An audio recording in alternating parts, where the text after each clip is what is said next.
Halo Halo teman-teman, teman-teman. kenalkan kami dari kelompok 8. Nama saya Satya Fikubul ini dengan NIM 181414030. Nama saya Anastasia Dika dengan NIM 181414024. Dan saya Beda Dita Sari dengan NIM 181414020. Oke, pada video kali ini kami akan membahas soal-soal HOTS terkait materi statistika. Nah, sebelum membahas soal-soal itu, teman-teman ada yang tahu nggak sih apa itu soal HOTS? Kalau menurutku, soal HOTS itu sejenis model evaluasi pendidikan yang menguji kemampuan berpikir tingkat tinggi. Nah, soal HOTS ini merupakan konsep pendidikan yang didasarkan pada taksonomi Bloom. Untuk urutan dari taksonomi Bloom sendiri, ada mengingat, memahami, mengaplikasikan, menganalisis, mengevaluasi, dan mencipta. Oh, jadi seperti itu ya. Oke, mungkin dari Evi bisa menjelaskan terkait materi statistika itu membahas apa aja ya? Oke, jadi di materi statistika itu kita biasanya ada pengolahan data. Nah, di dalam pengolahan data itu kita biasanya mengolah median, modus, mean atau rata-rata, dan juga jangkauan dan lain-lain. Oke, baik teman-teman, supaya kita lebih paham terkait soal HOTS dengan materi statistika, langsung saja yuk kita simak penjelasan dari kami mengenai pembahasan soal-soal yang ada. Halo semuanya, kita sekarang akan membahas soal statistika. Soalnya adalah seperti ini. Diketahui, median dan rata-rata berat badan 5 balita adalah sama. Setelah ditambahkan satu data berat badan balita, rata-ratanya akan meningkat 1 kilo, sedangkan mediannya itu tetap. Jika 6 data berat badan tersebut diurutkan dari yang paling ringan ke paling besar, maka selisih berat badan antara balita terakhir yang ditambahkan dengan balita di urutan yang keempat adalah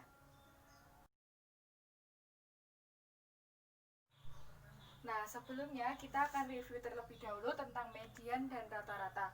Nah, median sendiri adalah nilai tengah. Nah, nilai tengah untuk median ini dibagi menjadi dua, untuk data ganjil dan data genap. Nah, untuk data ganjil sendiri itu adalah nilai tengahnya itu data ke setengah N plus 1. Sedangkan median untuk data genap adalah data ke N per 2 ditambah data N per 2 plus 1 dibagi 2. Sedangkan untuk rata-rata adalah jumlah dari XI dibagi N. Nah, penyelesaiannya kita misalkan terlebih dahulu untuk berat badan kelima balitanya. Nah, dengan diurutkan, urutan dari 5 berat badan itu adalah A, B, C, D, dan E. Lalu median dari 5 data ini adalah C, karena dia ada di tengahnya. Terus untuk rata-ratanya, A ditambah B ditambah C ditambah D ditambah E dibagi 5. Nah, tadi kan ada pernyataan bahwa median sama dengan rata-ratanya. Jadi C ini sama dengan A plus B plus C plus D plus E dibagi 5. Ekuivalen dengan 5C sama dengan A plus B plus C plus D plus E. Nah, 5C sama dengan A plus B plus C plus D plus E ini akan menjadi persamaan yang pertama. Tadi kan diketahui bahwa jika ada satu data yang ditambahkan, rata-ratanya akan meningkat 1 kilo. Berarti C ditambah 1 sama dengan A plus B plus C plus D plus E plus F dibagi 6. F ini adalah satu data yang ditambahkan baru, kemudian dibagi 6 karena datanya berarti kan 5 ditambah 1 jadi 6. Nah, ini diproses sama dengan hasilnya 6C ditambah 6 sama dengan A plus B plus C plus D plus E plus F. Ini akan menjadi persamaan yang kedua. Nah, dari persamaan 1 dan 2 ini kita eliminasi. Hasilnya adalah min C min 6 sama dengan min F sama dengan C plus 6 sama dengan F. Ketemu C plus 6 sama dengan F. Nah, C plus 6 sama dengan F ini menjadi persamaan yang ketiga. Terus tadi kan ada satu data yang ditambahkan. Kalau satu data ditambahkan itu mediannya tetap. satu data yang ditambahkan itu kita misalkan F, sehingga mediannya itu ada di sini. Untuk mencari mediannya berarti C plus D dibagi 2. Diketahui juga bahwa jika satu data ditambahkan, nilai mediannya itu juga tetap, berarti C plus D per 2 sama dengan C. Lalu C plus D sama dengan 2C, sehingga D sama dengan C. Ini akan menjadi persamaan yang keempat. Nah, tadi kan ditanyakan selisih berat badan balita yang terakhir dengan balita yang keempat. Nah, balita yang terakhir itu kan F. F itu C plus 6, berarti F min D C plus 6. Lalu D ini kan data yang keempat, balita keempatnya, berarti D sama dengan C, berarti C plus 6 dikurangi C. Ini cancelasi, hasilnya 6. Jadi selisih berat badan balita yang terakhir dengan balita yang keempat adalah 6 kg. Untuk soal yang selanjutnya, suatu data dengan rata-rata 16 dan jangkauan 6, jika setiap nilai dalam data dikalikan P dikurangi Q, didapat data baru dengan rata-rata 20 dan jangkauannya adalah 9. Maka nilai dari 2P plus Q adalah, langkah pertama yang kita akan lakukan yaitu menuliskan yang diketahui. Kita tuliskan yang diketahui yaitu data dengan rata-rata 16, kemudian jangkauannya sama dengan 6. Kemudian terdapat data baru yaitu data yang dikalikan P dan dikurangi Q, maka akan diperoleh rata-rata yang baru yaitu 20 dan jangkauannya adalah 9. Yang ditanyakan adalah nilai dari 2P plus Q. Nah, langkah yang selanjutnya adalah menjabarkan maksud dari pernyataan yang diketahui ini. Nah, dalam statistika kita tahu bahwa pengertian dari rata-rata itu adalah jumlahan dari keseluruhan data yang dibagi dengan jumlah data tersebut. Nah, jadi data-data dengan rata 16 ini dapat kita tuliskan X1 tambah X2 ditambah X3 ditambah dan seterusnya sampai dengan Xn. Kita asumsikan banyaknya dari itu adalah N. Nah, terus dibagi dengan N sama dengan 16. Nah, ini ekuivalen dengan X1 tambah X2 tambah X3 tambah dan seterusnya tambah Xn sama dengan 16N. Nah, kemudian kita menjabarkan maksud dari jangkauan sama dengan 6 ini. Kita tahu juga bahwa pengertian dari jangkauan itu adalah selisih antara data terbesar dikurangi dengan data yang terkecil. Maka kita jabarkan seperti ini. Data yang terbesar tadi kita asumsikan dengan N, maka kita dapat tuliskan Xn dikurangin X1 sama dengan 6. Selanjutnya, tadi kita tahu kita telah mendapatkan dua bentuk persamaan, yaitu X1 ditambah X2 ditambah X3 ditambah dan seterusnya tambah Xn sama dengan 16N. Nah, ini kita asumsikan menjadi persamaan yang pertama. Kemudian kita mendapatkan persamaan yang kedua, yaitu Xn dikurangin X1 sama dengan 6. Kita tuliskan menjadi bentuk persamaan yang kedua. Nah, selanjutnya tadi diketahui juga pada soal, jika setiap nilai dalam data dikalikan P dikurangi Q, maka akan didapat data baru dengan rata-rata 20 dan jangkauan 9. Nah, maka kita dapat menjabarkan bentuknya seperti ini. Jika setiap data dikalikan P dikurangi Q. Nah, jadi setiap datanya itu kita kalikan dengan P dikurangi Q, ditambah X2 dikalikan P dikurangi Q, ditambah X3 dikalikan P dikurangi Q, ditambah dan seterusnya tambah Xn dikalikan P dikurangi Q sama dengan 20 dan dibagi dengan banyaknya data itu adalah N. Nah, kemudian kita ubah ke dalam bentuk faktorisasi distributif, kita keluarkan faktor N-nya yang sama. Kita keluarkan faktor sejenis yang sama. Jadi kita dapat tuliskan menjadi P dikali X1 ditambah X2 ditambah X3 ditambah dan seterusnya tambah Xn dikurangi banyaknya Q, kita tuliskan itu banyaknya Q adalah N, maka N dikali Q sama dengan 20N. Nah, tadi kita tahu bahwa bentuk dari X1 tambah X2 tambah X3 ditambah dan seterusnya tambah Xn itu adalah 16N. Maka kita substitusikan 16N ini ke persamaan yang ini. Maka dituliskan P dikali 16N dikurangin N kali Q sama dengan 20N. Nah, selanjutnya kita buat ke dalam bentuk persamaan yang baru. Kita keluarkan faktor N-nya yang sama. Maka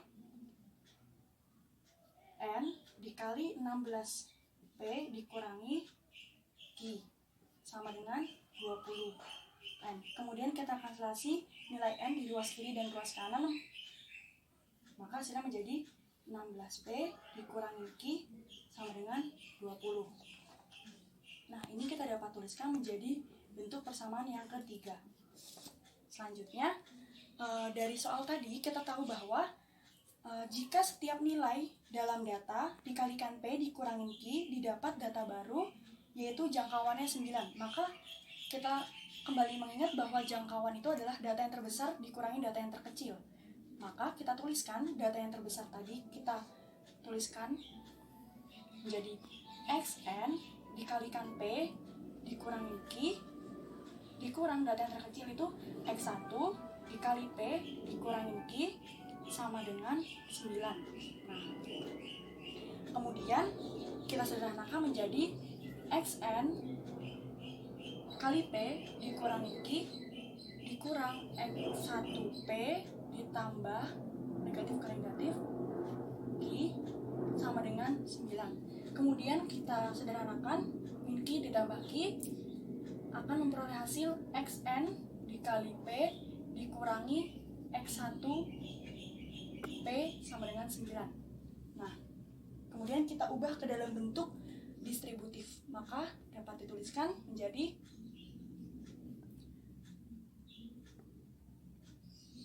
P dikali XN dikurangi X1 sama dengan 9. Nah, ini kita tuliskan menjadi bentuk persamaan yang keempat. Nah, dari bentuk ini tadi kita tahu bahwa nilai XN dikurangi X1 itu adalah 6.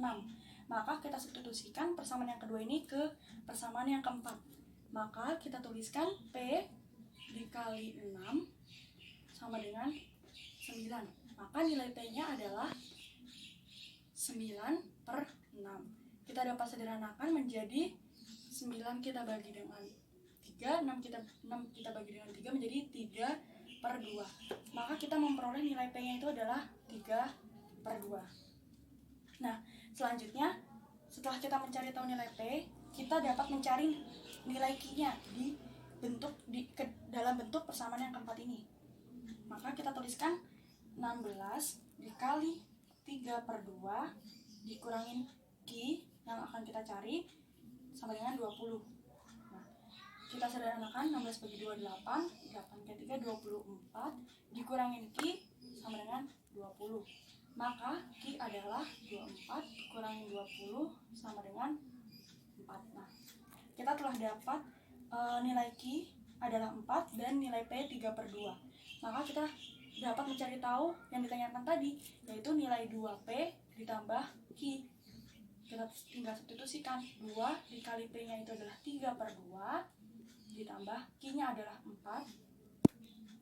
Maka ini kita bisa sederhanakan menjadi 3 tambah 4 sama dengan 7.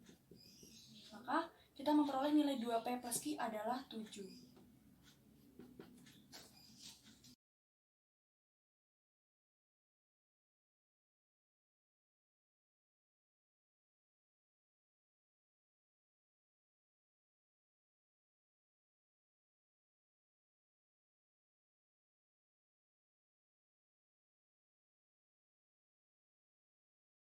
Untuk langkah yang pertama kita tuliskan diketahui. Banyak siswa kelas A adalah 30 dan kelas B adalah 20 siswa.